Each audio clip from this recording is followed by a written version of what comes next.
Zdaj pa prehajamo na predzadnji današnji referat. Prosim draga Samca, da nam predstavi njegov prispevek na poti bibliografiji Davorin Trstenjak.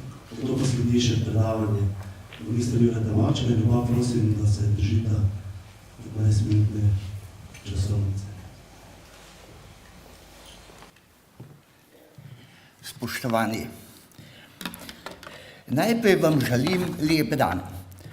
Sem Drago Samec, bibliotekar iz Grosuplja. Mojemu sestavku je naslov Na poti do bibliografije Davorina Trstenjaka. Ob 200-letnici rojstva je primerno obdobje, da se ozremo in pogledamo, kako je izstopajoča osebnost zasidrana v naše vedenje, v naš spomin. Danes smo slišali, kje vse je zaznamoval svoj in naš čas Davorin Trstenjak in kako mnogožanska osebnost je bil.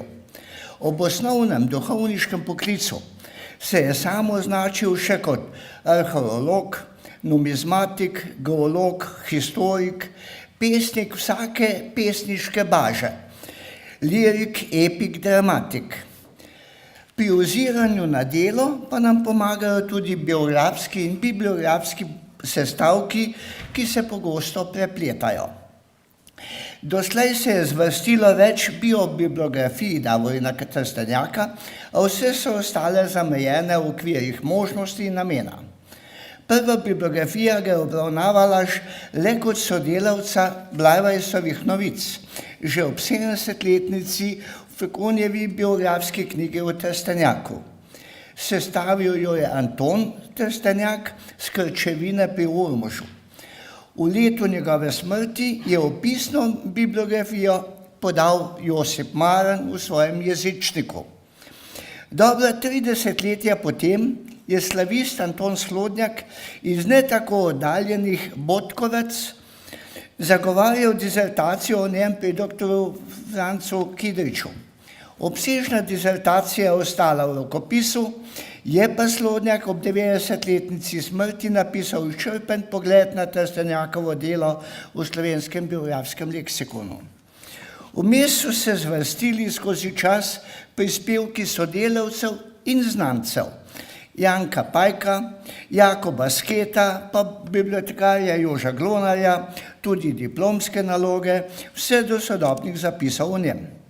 V zadnjem času, 1995, je upravnica knjižnice Slovenj Gradec Marjana Vončina zbrala njegovo bibliografijo ter zaznala Trstenjakovih publiciranih 177 enot, kar še zdaleč ni vse. Pa se skozi bibliografijo vsaj malo ozrimo na njegovo delo. Četudi ima vsaka enota svojo usodo in zgodbo, osvetlimo le dve objavi.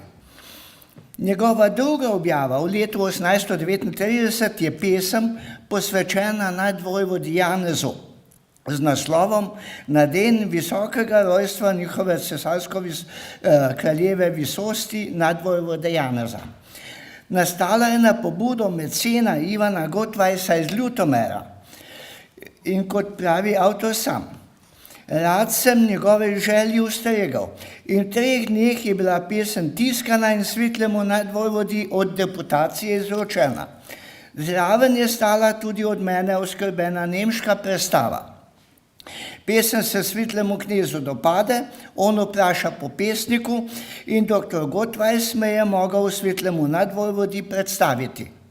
Bil sem prijazno sprejet, pohvaljen in obdarovan. Konec navedbe. Ko je bil kaplan v Slivnici pri Mariboru, je leta 1844 še v času trgatve k Pekrski gorci, da se svetlemu nadvojvodi pokloni. Dobro se me je spomnil, prijazno sprejel in me k obedu povabil. Pogovarjala sva se o različnih rečeh in vprašal me je, ali še kaj slovenski pišem. Rečem mu, da imam malo časa, ker imam veliko faro, zraven starega župnika skoraj samo skrbovati. Izpodbujal me je, naj delam za izobražanje slovenskega ljudstva. Konec navedbe. Navedba razloži nastanek pesmi in njen prevod, ki sta oba izšla v graškem časopisu Der Aufmerksame. V letu 1840 pa so izšle, brez navedbe prevajalca, bukve od porodne pomoči za porodne pomočnice na kmetih, ki jo je napisal Janez Nepomuk Krm. Četrt stoletja po izidu je Trstenjak pojasnil, kako je knjiga izšla, in pravi: ko sem leta 1838 na graškem součilišču študiral, pokliče me nekega dne dr. Janez Krm k sebi. Krm je bil rodom Kranjec. Takrat je bil na medicinsko-kirurgičnem součilišču profesor anatomije in primar kirurg v bolnici. Slovenskim babicam je predaval po slovenski nauk o porodni pomoči. In ko se doktorju predstavim, začne mi pripovedovati: jaz sem vas, moj dragi mladi prijatelj, k sebi poklical, ker sem slišal in že tudi nekoliko vaših slovenskih pesem v časniku Aufmerksame bral, da ste vi dobro v slovenskem jeziku izurjeni. Gotovo mi boste radi pri izdavanju slovenske knjige pomagali. Vsaka znanost napreduje, tako tudi znanost o porodni pomoči. Jaz sem v nemškem jeziku obširno knjigo o tej znanosti napisal in že pred 5 leti poslal na Dunaj v cenzuro. Dotična oblast jo je izročila v pregled dr. Hornu, profesorju na medicinski fakulteti, in tak, kako sem izvedel, je iz mojega rokopisa napravil plagiat. In že se tiskajo prve pole, katere sem dobil po prijateljskih rokah, in se prepričal, da gospod cenzor pod mojim imenom hoče moje delo na svetlo dati. Da temu tatinskemu poduzetju v okom pridem, sem svoj rokopis dal posloveniti, da bi ga slovenski izdal. In ako je mogoče, še prej njegov Hornovo delo na svetlo pride. Prosil je več znancev, kurata Antona Stojana, naj mu nemški rokopis prestavi. Da je začel prevajati, pa vso voljo zgubil. Navajam: ker ni hotel svoje fantazije omadeževati s pogledom v rodišče človeške nature. Potem je prosil še žalskega kaplana Kešeta, a se je tudi ta sramoval tematike. In ga vpraša: ne bi li vi hoteli dela dokončati? Jaz se odločim koj za delo, ker zaslužka mi je takrat kot ubogemu dijaku krvavo trebalo. In sem v enem mesecu delo dokončal. Doktor Krm se sam pelja na Dunaj, prosi cenzorja slovenskih knjig Jerneja Kopitarja, nekdanjega sošolca, da je takoj svoj imprimatur zapisal. In rokopis se začne meseca junija 1839 tiskati in je bil dovršen meseca oktobra. Hornova knjiga je prišla 2 meseca pozneje na svetlo in res je bila čist plagiat Krmovega rokopisa, katerega mu je cenzura že meseca avgusta nazaj poslala z oznakom zum Drucke nicht geeignet, neprimerno za tisk. Ko se Hornova knjiga začne v knjigarnicah razprodajati, je dr. Krm v nekem lipskem, to je leipziškem, medicinskem časopisu celo zadevo pojasnil in med učenjaki zavladalo veliko kritikovanje avstrijskih tiskovnih in cenzurnih razmer. Profesor Krm je sicer imel veliko materialno izgubo, ker taka slovenska knjiga se je slabo kupovala, ali vendar dovoljno zadostenje, da se je nad nepoštenim nasprotnikom tako lepo maščeval. Konec navajanj. Tako Trstenjak razloži, zakaj se je lotil tudi takšne zajetne in drugačne tematike. Saj je, kot pravi, v mesecu dni prevedel 360 strani besedila.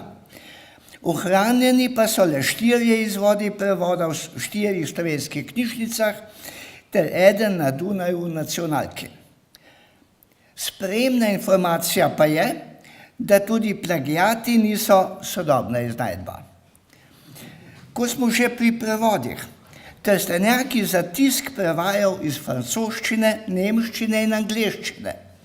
Sicer pa je obvladal slovanske jezike ter še ostale od klasičnih do sanskrta, tudi mačarščino. Objavljal je od leta 1838 pa skoraj do smrti 1890, torej pol stoletja. Pod svoje sestavke se je podpisoval z različnimi kraticami, kriptonimi, psevdonimi, od zvezdic, paragrafa, začetnic, potem Borko Vlastelin, Dalibor, Davorin, Ilir ali Slavjani Štajera, Kralovski, Štajerski Rešetar, Vicko Dragan, Vitomar, pisec vesti iz Štajera, iz Ptuja, od Drave, od Voglajne, pa tudi anonimno, pa nedosledno Trstenjak in Testenjak. Poseben podpis Epiharmos z grško pisavo je uporabljal pri humornih prispevkih in ga je povzel po grškem Epiharmosu, začetniku komedije. Pripisali pa so mu tudi podpis v pohorski. Objavljal je vse od pesmi, prevodov, zgodovinske, etnološke, mitološke, jezikoslovne in poljudne članke. V njih pa se tematika preliva, tako da jih je težko opredeliti v samo en predal. Tudi če piše o geografiji, je dodana na primer etimologija ali mitologija. Tu bi dodal samo oznako, kakošno mu je pripisal Jakob Sket. In navajam. Predmet Trstenjakovega preiskovanja je tudi slovansko jezikoslovje. Pred njim ni bila varna nobena slovenska beseda. Vsako besedo je skušal razložiti in dognati njen pomen. Ako je kje od preprostega kmetiča ali stare babice slišal kako njemu še neznano besedo, tako je vzel pod svoj jezikoslovni nož in ni miroval, dokler ji ni določil korena in prvotne domačije. Tudi on še ni bil s tem zadovoljen. Naposled se je še zatekal starogermanskemu, latinogrškemu, staroperzijskemu, staroindijskemu in drugim jezikom ter iskal in našel ondi njenih sorodnic. Konec navedbe. Sodelovala sta tudi z Josipom Jurčičem, ki v njem med drugim zapisal, navajam, gospod peterburški profesor Budiljević se je čutil čez Trstenjakovo energijo, ko ga je obiskal in spoznal njegove trudopolne razmere. Žali Bog. Slovenski učenjak ne najde za svoje študije ugodnega mesta. Ako bi slovenski škofje v resnici bili prijatelji slovenske literature, ne bi tako neutrudljivega in požrtvovalnega pisatelja pustili v Borni vasi.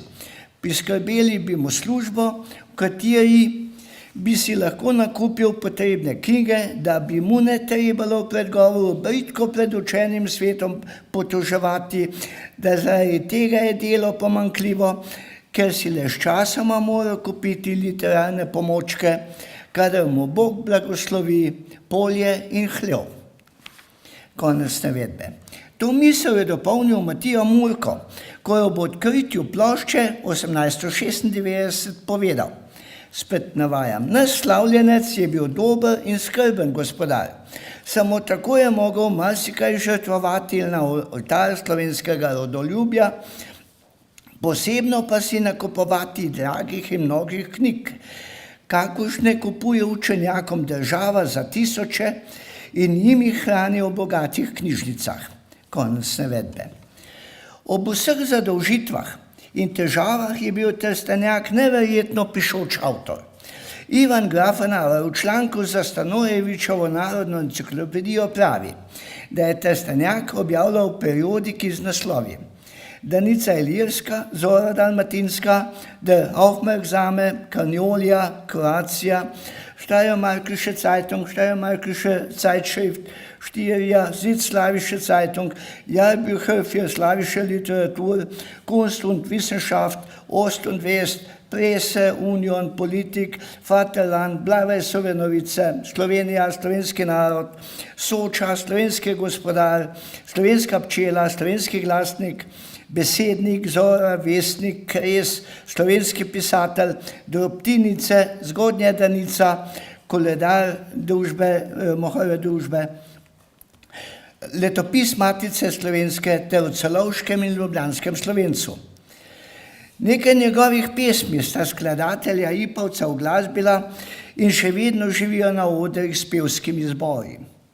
Bil pa je tudi zapisovalec ljudskega blaga, od pesmi že takoj na začetku pesem Nevernost iz Svetega Jurija nad Ščavnico, ki je šla v Vrazovi antologiji narodne pesmi Ilirske 1839. In če se vrnemo k bibliografiji, ob zbiranju njegove bibliografije, ki je sedaj odprt projekt, je potrebno ločevati soimenjaka Davorina Trstenjaka, ki je bil sicer učitelj in pedagoški pisec na Hrvaškem. Da se je njegovo delo pomotoma vpelo v delo našega Davorina, je bilo opaženo večkrat, tudi v geslu o avstrijskem biografskem leksikonu. Že omenjeni Matija Murko je pred 120 leti zapisal: pred vsem tem Trstenjakovim spisom po raznih časopisih in knjigah ne znamo danes niti števila in dobro bi bilo, da bi se vsaj nekateri izbrali in izdali. Bil bi to najlepši spomenik, katerega mu moramo postaviti. Konec navedbe. V enem zadnjih zapisov v njem pa so zapisali: število njegovih starinoslovskih, zgodovinskih in bajeslovnih sestavkov je zelo veliko. Konec navedbe. V sedaj izbrani bibliografiji je doslej zaznanih blizu 500 enot, v čemer so zajete notice in daljše razprave. Pa tudi to še ni vse. Davorin Trstenjak v zadnjem času dobiva vsaj nekaj zadoščenja, saj mu etnologi sedaj priznavajo in navajam, da je bil verjetno zanesljivejši zapisovalec folklornega gradiva, kot so mu bili doslej pripravljeni priznati mnogi etnologi in slavisti. Konec navedbe. In hvala vam. Ja.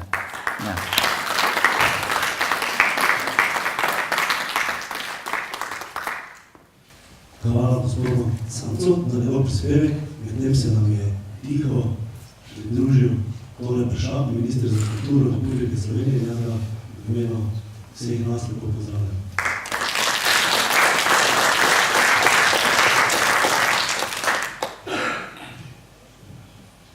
Sedaj pa najavljam zadnji referat, in sicer bo moj sodelavec magister Jure Maček predstavil Trstenja Boga zapuščino.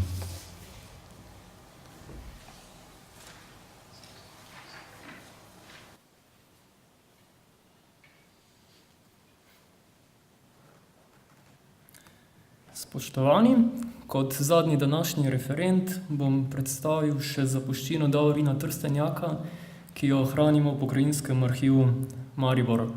Bom poskušal nekoliko skrajšati svojo predstavitev in pohiteti.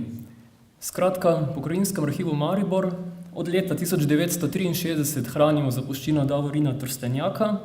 Ni povsem jasno, kako je njegova zapuščina prišla v Pokrajinski arhiv, vsekakor pa je dejstvo, da se je ohranila po zaslugi Zgodovinskega društva v Mariboru, ustanovljenega že leta 1903.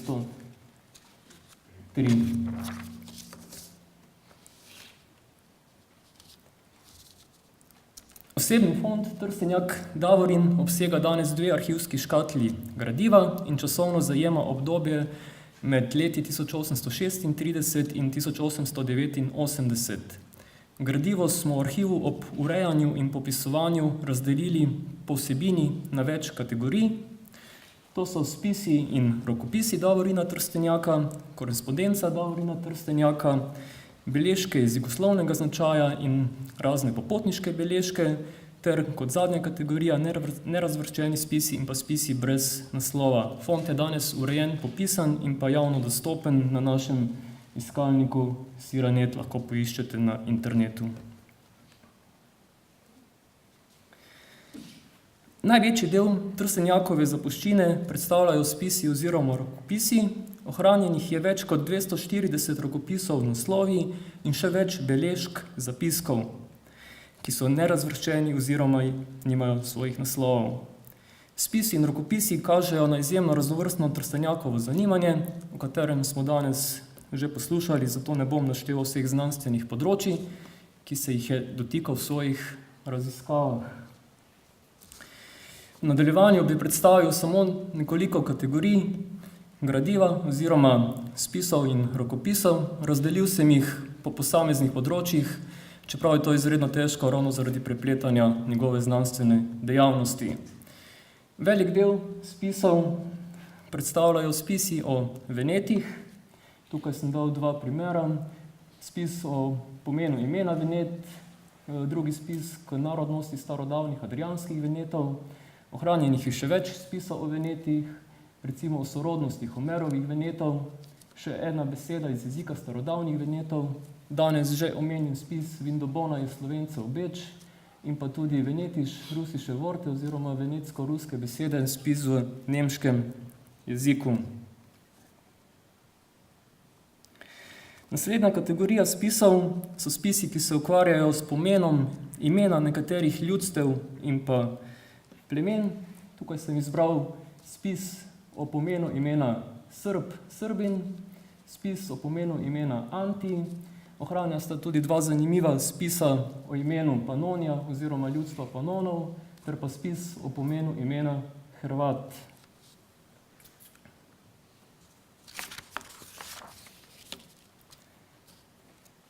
V naslednji kategoriji rokopisov se je ukvarjal z različnimi starodavnimi ljudstvi.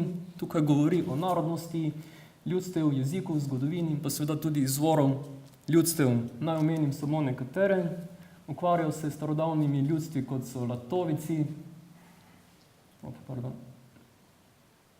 Latovici, Sigune, Aravijski, Tribali, Besi, Stari Karni, Hroviči in pa tudi z narodnostjo starih Ligurov.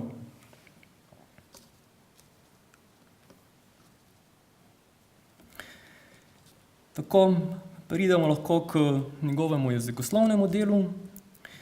V prvi kategoriji spisov se ukvarjal z ostanki slovenščine v latinščini, z razlago osebnih imen na slavjanskih rimsko-slovenskih spomenikih, slovenščino v latinščini.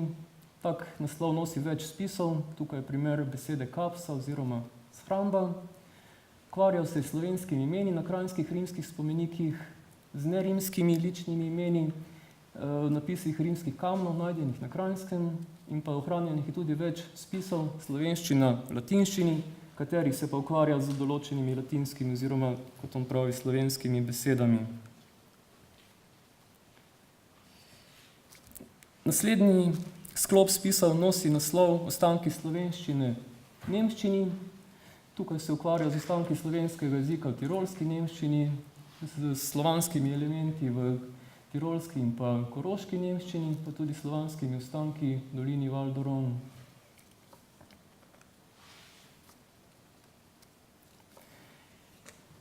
Kategorija spisov z naslovom Jezikoslovni paberki slovenskih krajevnih imen in drugih imen.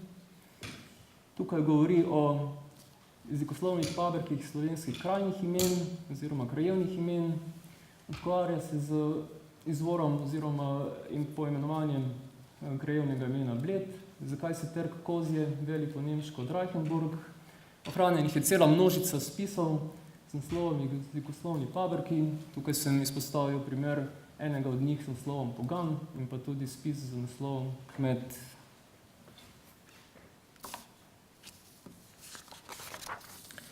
Večjo kategorijo predstavljajo jezikoslovne črtice in drobtinice. Njih se ukvarja predvsem z nekaterimi koreni oziroma korenikami besed. V tem spisu se ukvarjal s korenikami, iz katerih so nastala poimenovanja vod in pa slovenskih rek. Recimo spis o koreniki vid v imenih staroslovanskih božanstev, vojvod in mest. Ohranjenih je še cela vrsta različnih jezikoslovnih črtic in drobtinic. Tako se ukvarjal s koreniko garb, s koreniko ves, s koreniko lak, jezikoslovne drobtinice s predpono kam, za različna krajevna imena, Kameberg, Kamerstein in nekatera druga, z besedami videž, prusec, notar kot rodbinsko ime, z pomenovanjem halari kot ljudje, ki kopljajo sol pri koroških Slovencih, z imeni Dija in Ata na noriških novcih, penezih. Kar obsežna je razprava z naslovom Princ Johanove zasluge za slovenski jezik in pa tudi jezikoslovna črtica o besedi velblod.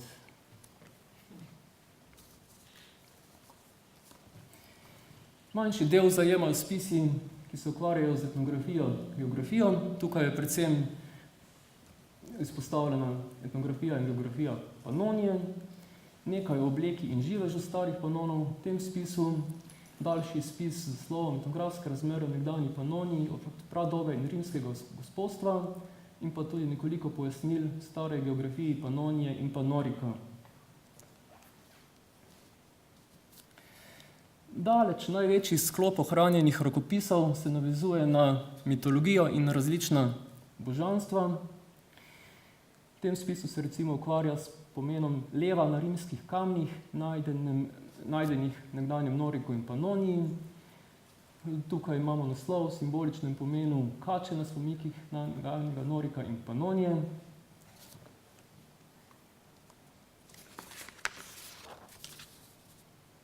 In še cela vrsta različnih mitoloških spisov o simboličnem pomenu bika, tara, vola, konja, vepra, labuda, pozoja oziroma zmaja na spomenikih nekdanjega Norika in Panonije, o simboličnih pomenih jastreba, kanje, sokola, kragulja, o simboličnem pomenu bršljena oziroma bršljana, o simboličnih pomenih bokala, kozarca, kupe, čaše.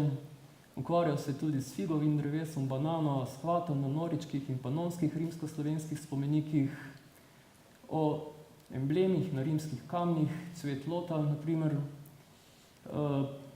obsežna razprava o Peržini, mitičnem bitju starih Slovencev, prav tako o žalskih ženah kot posebnem bajslovnem bitju, o imenu slovenske sojnice, o tatah oziroma tetah kot modrih ženah, ter pa razprava o škratih. Tukaj je primer njegovega ropisa Žalik žene.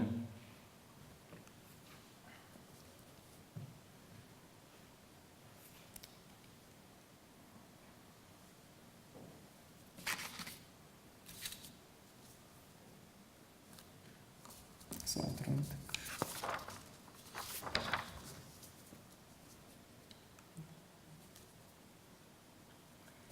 Naslednje so kategorija spisov o različnih božanstvih in bogovih, o Stribogu, Deču vetra, o Smislovu, slovenskem Jupiterju.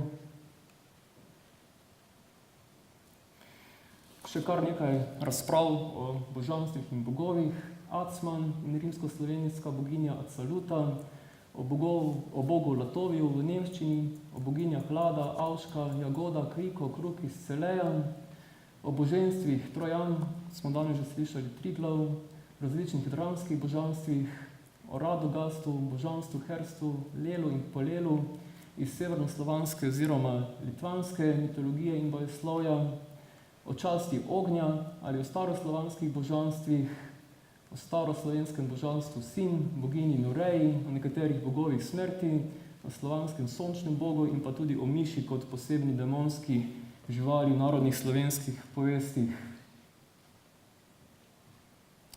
Ja. Nekaj spisov se nanaša tudi na bajoslovje. Tukaj imamo primer spisa Prinesek slovenskemu bajoslovju, o modrih ženah in virenicah, basnoslovju starih Slovencev, o nekaterih hudih duhovih, tudi o Cerberusu kot znanem iz grške mitologije, tudi basnoslovju starih Slovencev znan pes, celo ukvarjal se je s pravljicami o kačjem kralju in beli kači, ter tudi o časti slovenske starotine, meseca ali lune pri starih Slovencih. Naslednja kategorija spisov so rimsko-slovenske postaje, kot jih imenujem. Tukaj obdeluje ime, izvor oziroma lego posameznih, kot on pravi, rimsko-slovenskih postaj, Manzione, Manzionis, o postaji Solva, glavnem o postajah na slovenskih tleh seveda Noportus, o postaji Adrante oziroma Atrans, Beliandrum, Neviodunum, Rogando, Upele, Teurnija, Lotodas, Manzio Longatico, o postajah na cesti iz Viruna v Juvanum, o pomenu in pa legiji mesta Solva, Savarije in pa tudi drugih rimsko-panonskih stanoviščih, kot jih imenuje, oziroma postajah.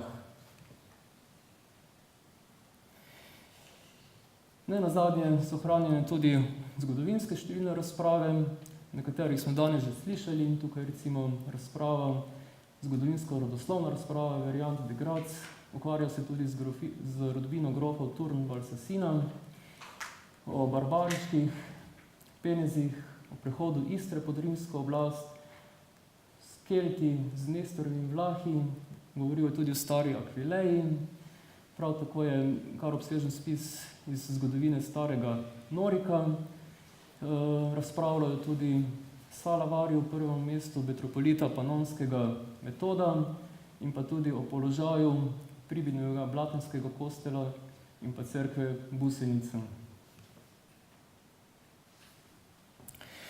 Izmed leposlovja je ohranjena edina novela Slovenski Leander s podpisom Vicko Dragan, kot smo danes že omenili, da se je večkrat popisal z različnimi nadimki. V fondu je ohranjena tudi sicer bolj skromna korespondenca. Tukaj imam primer pisma Matije Majerja, Davorina Trstenjaka iz leta 1855. Ohranjenih je tudi 5 pisem župnika Matije Sila iz Repentabora, zbiratelja narodopisnega gradiva, kot rečeno eno pismo župnika Matije Majerja in pa 2 pismi češkega slavista Václava Hanke in pa pismo verjetno tudi nemškega slavista Bidermana.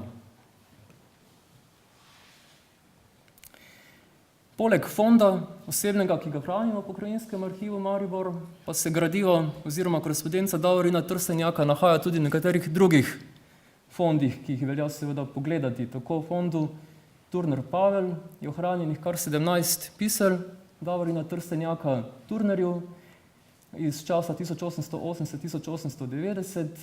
Zanimivo je zlasti zadnje pismo iz januarja 1890, v katerem že tarna nad slabim zdravjem, ki mu vedno bolj popušča. V fondu Oroslav Caf so ohranjena 3 pisma izmed let 1839 in 1853. Tukaj imam primer pisma Pavlu Turnerju iz 1886. leta. Dalje v fondu Schreiner Henrik ohranjenih sta 2 pismi Trstenjaka Schreinerju kot pomembnemu pedagogu in pa ravnatelju učiteljišča v Mariboru. V fondu Majciger Janez so ohranjena 4 pisma med letoma 1880 in 1885. Majciger je bil znan narodopisni pisatelj. In pa v fondu Krajnc Viktor je ohranjeno eno pismo Viktorju Krajncu, generalmajorju in pa zbiratelju literature v slovanskih jezikih. Tukaj sem pripravil pismo Trstenjaka Janezu Majcigorju.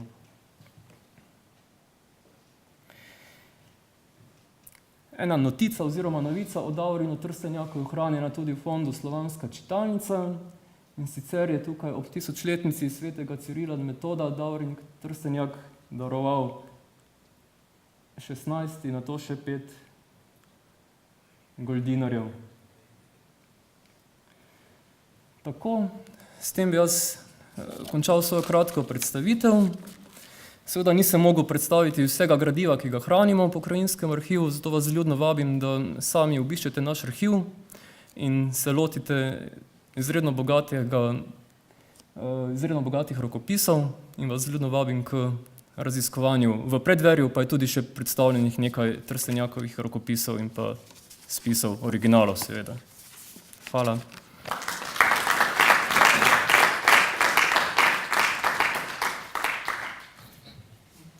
Hvala magistru Jure Tomaču za njegov prispevek. Sedaj bi prosil dr. Staneta Grande, da nekako zaključi naš simpozij. Na koncu pa se še na naš čisto na kratko zahvalim, pa tudi gospod župan vsem referentom. Spoštovani gospod minister, gospe in gospodje, dragi rojaki, mislim, da je današnji simpozij, kljub temu, da nas je zdaj nekaj manj po kosilu, presegel vsa naša pričakovanja, da se je pred nami pokazal bistveno drugačen, predvsem pa veliko večji Trstenjak, ki ga je do zdaj poznala slovenska kultura, ki ste ga do zdaj poznali slovenska kultura in znanost. Tisto, kar je mene osebno najbolj presenetilo, pa upam, da tudi vas, je to, da to ne gre niti za enega lokalnega štajerskega kulturnika, ne slovenskega, ampak da je bil to oseba, ki je bil razgledan po vsej takratni Evropi in da so ga mnogi evropski znanstveniki spoštovali, cenili in smatrali za sebi enakega. Že večkrat je bilo rečeno, kdor veliko dela, veliko greši, ampak kdor veliko dela, veliko za njem tudi ostane.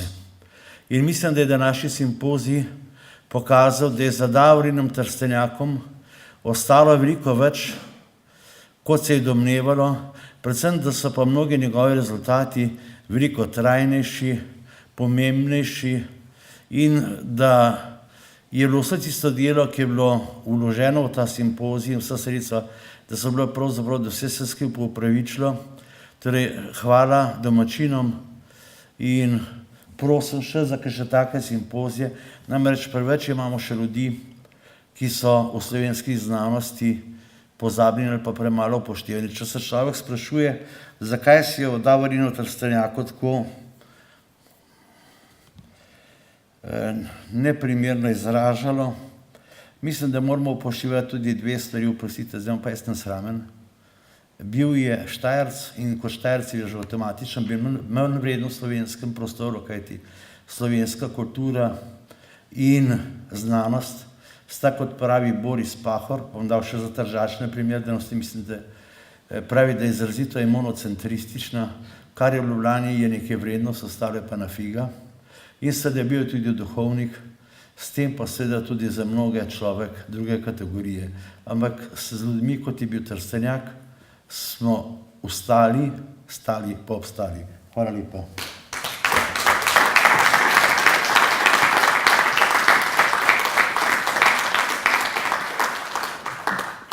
Tako se pa smo res skoraj pri koncu, jaz bi se še na koncu enkrat zahvalil častnemu odboru današnjega simpozija, sicer Antonu Peršaku, ministru za kulturo, Republike Slovenije, potem Miroslavu Petroviču, županu občine Sveti Jurij v Črnici in pa Ivotu Svetina za predsednika Društva slovenskih pisateljev. Prav tako se zahvaljujem tudi organizacijskemu odboru današnjega simpozija pa današnje prireditve, in sicer Stanetu Brandi, Francu Krljaku, Boštjanu Mošlaju in pa Francu Čušeku, predsedniku Kulturnega društva za zaščito naravne in kulturne dediščine Sveti Jurij v Črnici. Čisto na koncu bi rad povedal, da se nekako zavedamo te naše naloge in sicer ohranjena kulturne dediščine v smislu ohranjena spomina na te naše znane rojake. Tako smo v letošnjem letu že naredili velik dogodek in sicer obeležili 100-letnico Meniške deklaracije in s tem tudi spomina dr. Antona Korošca in v zadnjih letih tudi obudili spomina naše rojake Edvarda Vabotiča, dr. Vekoslava Grmiča, Edvarda Kocbeka, Franca Košarja, Ivana Vuka Starogorskega in tudi Viktorja Vrmeka, upam, da nisem koga izpustil, tako da se zavežemo, da bomo s tem našim delom nadaljevali.